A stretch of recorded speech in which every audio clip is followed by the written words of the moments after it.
Dear students, তোমাদের সবাইকে আজকের ক্লাসে স্বাগতম। আমরা আজকে আলোচনা করব ক্লাস 7 এর ইংরেজি বই থেকে এক্সপেরিয়েন্স 5 নিয়ে।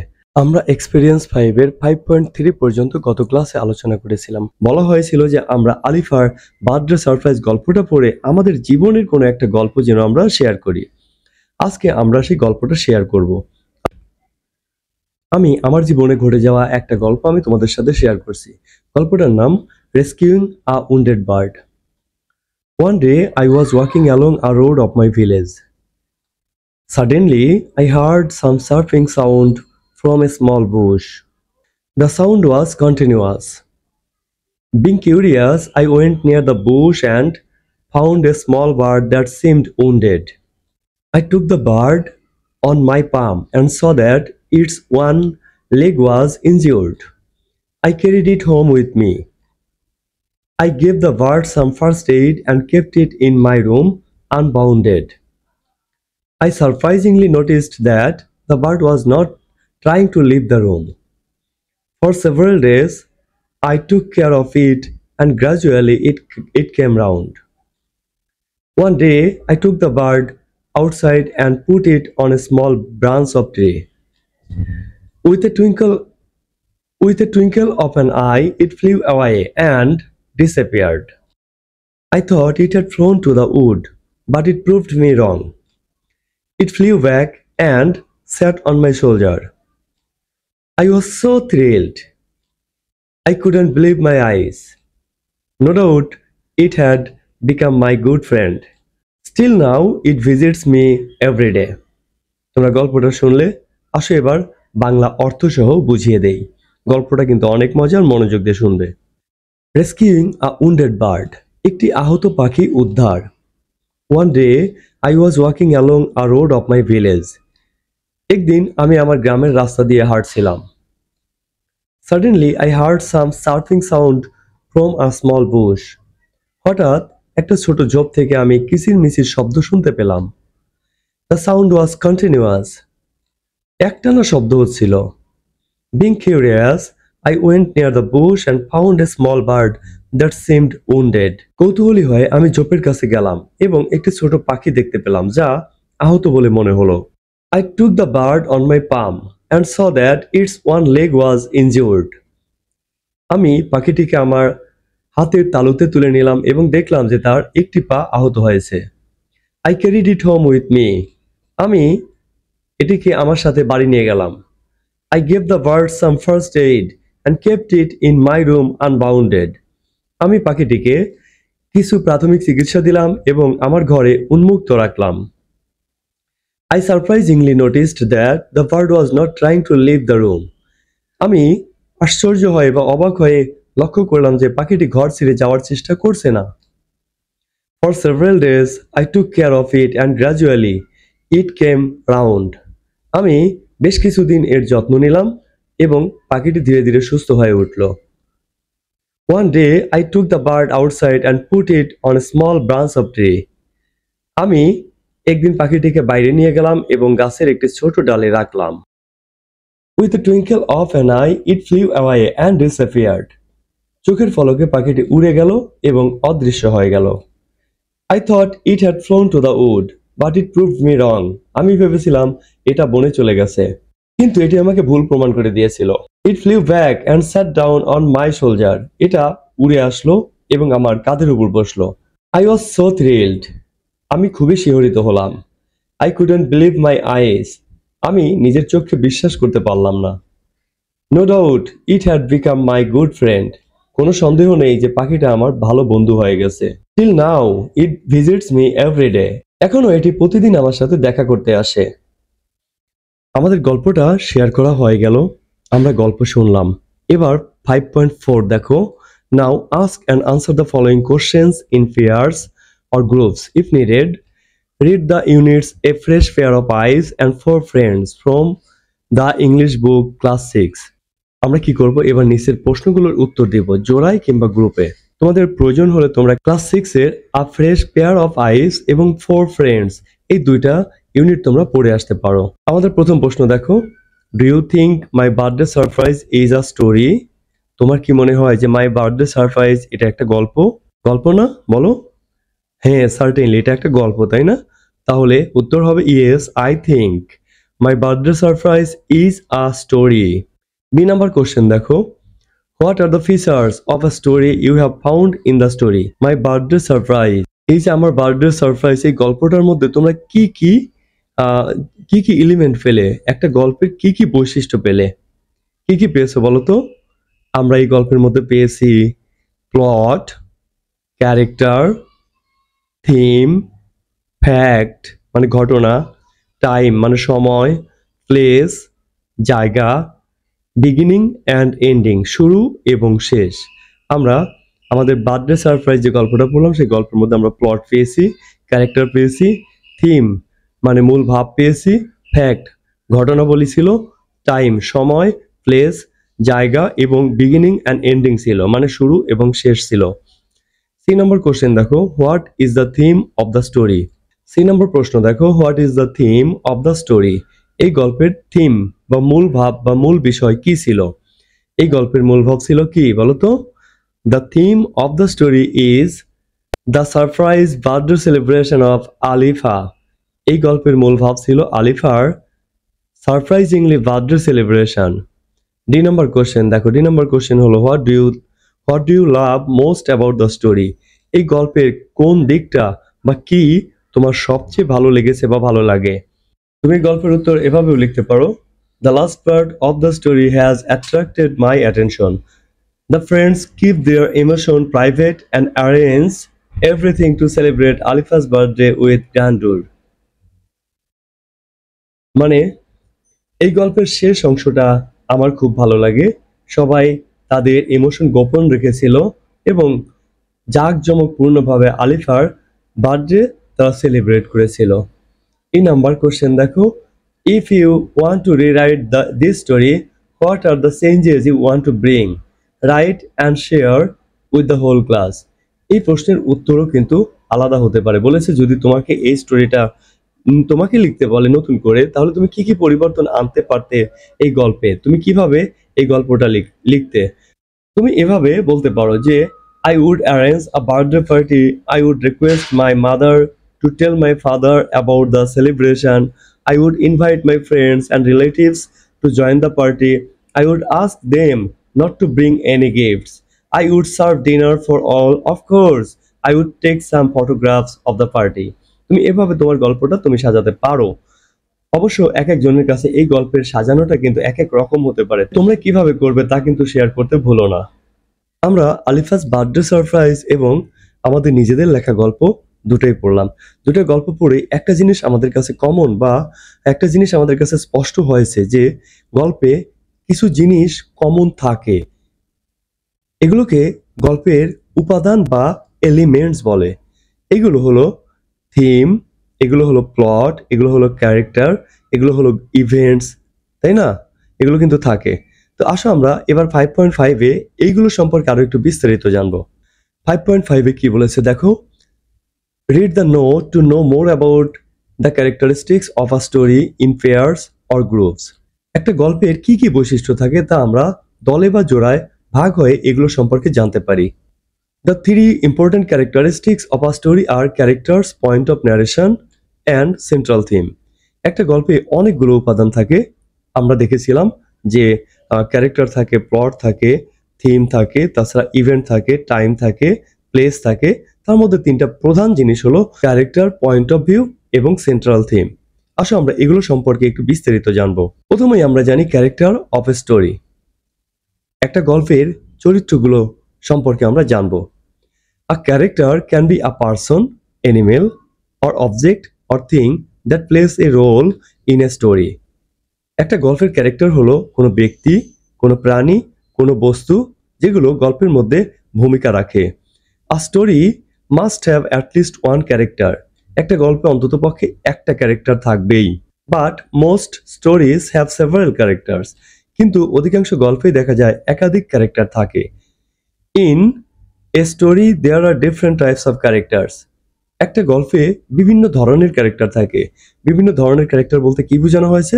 যেমন ধরো আমরা যখন সিনেমা দেখি বা নাটক দেখি, এসব নাটক বা সিনেমায় আমরা কি দেখতে পাই? কেউ ভালো ক্যারেক্টার, কেউ খারাপ ক্যারেক্টার, কোনো ক্যারেক্টারকে আমরা বলি হিরো, আবার কোনো ক্যারেক্টারকে আমরা বলি villain. The main character of a story is called the protagonist. একটা গল্পের যে মেইন ক্যারেক্টার তাকে বলা হয় প্রোটাগনিস্ট। প্রোটাগনিস্ট তো তোমরা বুঝবা না, তবে এটা জেনে রাখো যে প্রোটাগনিস্টের পরিবর্তে তোমরা মনে রাখতে পারো প্রধান ক্যারেক্টার। একটা গল্পের অনেকগুলো ক্যারেক্টার থাকে, যে ক্যারেক্টারটা প্রধান ভূমিকা রাখে তাকে বলা হয় প্রোটাগনিস্ট। তোমরা বলতে পারো যে নাটকের যদি নায়ক থাকে তাহলে নায়ক হলো প্রোটাগনিস্ট, যদি নায়িকা থাকে, নায়িকা যদি প্রধান ভূমিকা গ্রহণ করে তাহলে নায়িকা হতে পারে প্রোটাগনিস্ট। তোমরা সবাই ডোরেমন কার্টুন দেখেছো?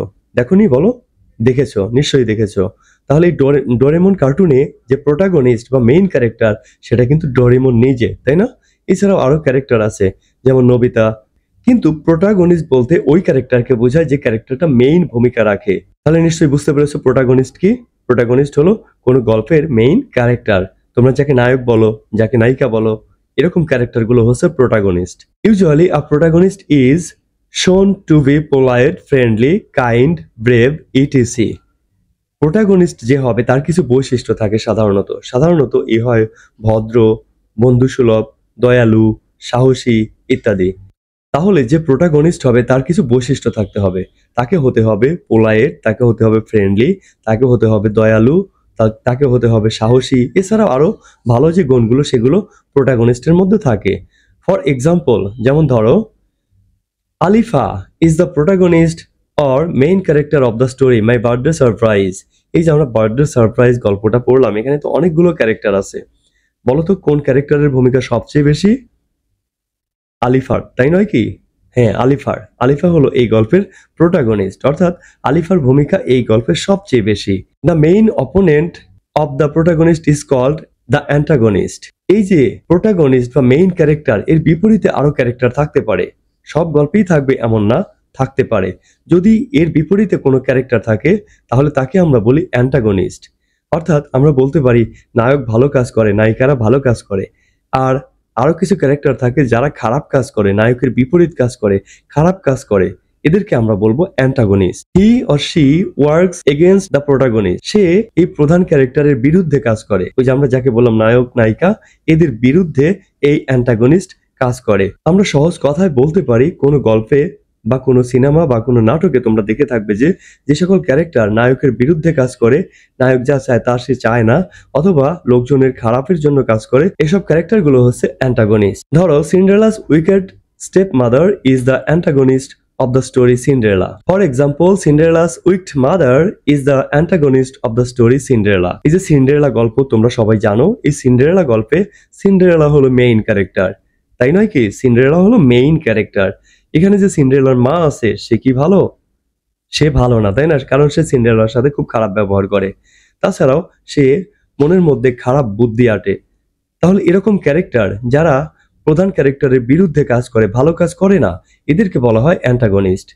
এই যে সিন্ডারেলার মা, এই সিন্ডারেলা গল্পে সিন্ডারেলার বিপরীতে কাজ করে, সুতরাং সিন্ডারেলার মা হচ্ছে এখানে অ্যান্টাগনিস্ট। সে একজন উইকড পারসন, মানে খারাপ প্রকৃতির মহিলা। এরপরে আমরা জানবো পয়েন্ট অফ ভিউ সম্পর্কে। পয়েন্ট অফ ভিউ মানে বর্ণনা করার মাধ্যম। The point of view of a story tells us who is telling the story. একটা গল্পের পয়েন্ট অফ ভিউ আমাদের বলে দেয় এই গল্পটা কে বলে। Sometimes a character tales the story. মাঝে মাঝে এই গল্পের ক্যারেক্টার সে নিজেই গল্পটা বলে।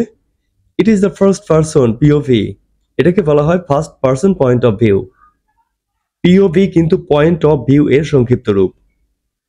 মাঝে মাঝে তোমরা দেখবে যে লেখক মনে হচ্ছে সে নিজেই গল্পটা আমাদের কাছে বলেছে, মনে হয় প্রধান ক্যারেক্টার যে সে নিজেই গল্পটা আমাদের কাছে বলেছে, এটাকে বলা হয় first person point of view.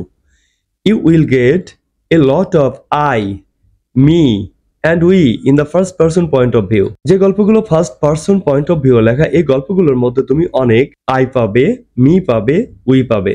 I থাকলে, মি থাকলে এবং উই যদি বেশি বেশি উল্লেখ থাকে তাহলে বুঝতে হবে এই গল্পগুলো first person point of view লেখা।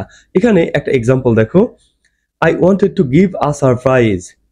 আমি একটা সারপ্রাইজ দিতে চেয়েছিলাম। He told me to go to the field, etc. এখানে দেখো he told me to go to the field, মনে হচ্ছে আমি নিজে বলতেছি। আই আছে, এই আই দেখে বোঝা যায় যে এটা হলো ফার্স্ট পারসন ন্যারেটিভ, অর্থাৎ এটা হলো first person point of view. When the story is told by a narrator to the reader, it is called the second person POV. যখন কোনো গল্প কোনো একজন ন্যারেটর বা বর্ণনাকারী রিডারদের কাছে মানে যারা গল্পের বই পড়তেছে তাদের কাছে পড়ে শোনায় তখন এটাকে বলা হয় second person point of view. You will notice a lot of your and yours in second person point of view. তুমি যখন এরকম গল্প পড়বে তখন লেখা থাকবে ইউ, ইয়োর্স এই শব্দগুলো বেশি বেশি লেখা থাকবে। ফর এক্সাম্পল ধরো এই যে you have lots of friends but you like to spend more time with your grandma. তোমার অনেক বন্ধু আছে কিন্তু তুমি তোমার দাদিমার সাথে সময় কাটাতে পছন্দ করো। কোনো একজন ন্যারেটর তোমাকে নিয়ে তোমার কাছেই কথাটা বলছে, তাহলে মনে হচ্ছে যে এই সবগুলো ঘটনা তোমাকে নিয়ে লেখা। তাহলে এটা হলো second person point of view. তাহলে second person point of view কি? যখন কোনো ন্যারেটর কোনো রিডারের কাছে এই গল্পগুলো উপস্থাপন করে বা তুলে ধরে বা বর্ণনা করে, মনে হয় যেন সেকেন্ড পারসন যে গল্পটা পড়তেছে তাকে নিয়েই গল্পটা লেখা, তখন এটাকে বলা হয় second person point of view. In the third person point of view, a narrator from outside of the story tells the story. যেটা third person point of view সেটার মধ্যে কিন্তু মনে হয় যে বাইরের কেউ এই গল্পটা বর্ণনা করতেছে। You will get a lot of he, she, it and they at this point of view. তুমি এই ধরনের বর্ণনার মধ্যে অনেক বেশি বেশি হি পাবে, শি পাবে, ইট পাবে, দে পাবে।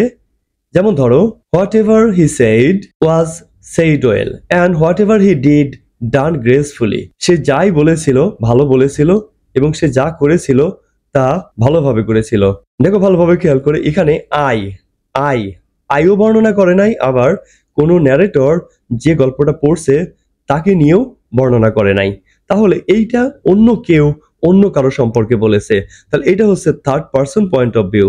আরো সহজ কথায় যদি বলি, যখন নিজেকে নিয়ে কোনো কিছু বলা হয় বা লেখা হয় তখন সেটা হলো first person point of view.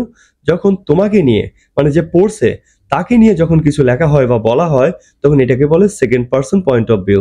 আর third person point of view হলো যখন অন্য কারো সম্পর্কে অন্য কেউ কোনো একটা কিছু বলে থাকে, সেইগুলো হলো third person point of view. তাহলে third person point of view হলো অন্য কারো সম্পর্কে যখন কিছু বলা হয় সেইটা।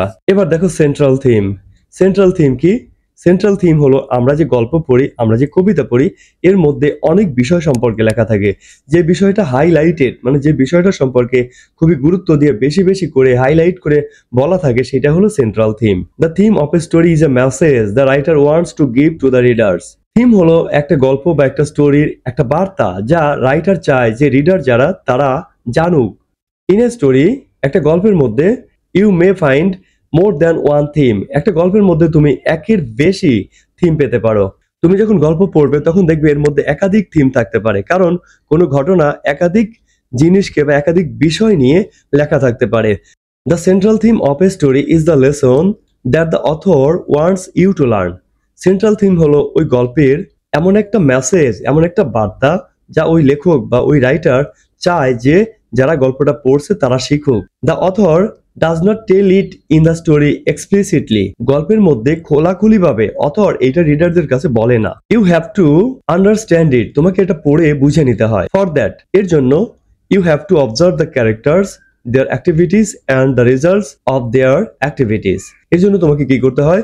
তোমাকে ক্যারেক্টারগুলো ভালোভাবে খেয়াল করতে হবে, তাদের কাজকর্মগুলো এবং এই কাজের যে ফলাফল সেগুলো তোমাদেরকে ভালোভাবে খেয়াল করতে হবে। When you will write the theme of a story, remember the following things. যখন তুমি কোনো কিছুর থিম লিখবে তখন কয়েকটা জিনিস তোমাকে ভালোভাবে খেয়াল রাখতে হবে। সেটা কি? Write a theme in a sentence, not a word. বলছি তুমি যখন থিম লিখবে তখন এটাকে অবশ্যই একটা কমপ্লিট সেন্টেন্সে লিখবে। এটাকে কখনোই শুধু একটা ওয়ার্ড দিয়ে লেখা যাবে না।